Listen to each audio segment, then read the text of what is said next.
ഞങ്ങളിന്ന് ചിക്കൻ ബിരിയാണി ഉണ്ടാക്കാൻ പോകുന്ന ചിക്കൻ റെഡി ആയിക്കൊണ്ടിരിക്കുന്നു. റൈസ് വേറെ ഭാഗത്ത് റെഡി ആയിട്ടുണ്ട്. രണ്ടും കൂടെ മിക്സിങ് കൂടെ നടത്തണം.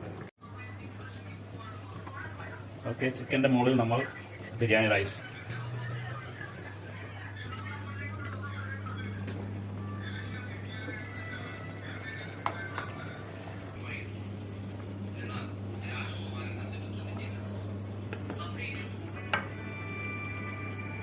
ഇനി നമ്മളിതിനെ ദമ്മിടും.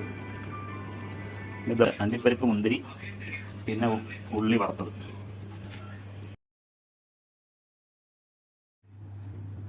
ഞങ്ങളുടെ ചിക്കൻ ബിരിയാണി പക്ഷെ സിമിച്ചാണ് 80% ഉണ്ടാക്കിയിരിക്കുന്നത് എന്ന് നമ്മൾ ഇപ്പം തന്നെ പറയാണ്. വാ, സൂപ്പറായിട്ടാ. First സിമിച്ച chicken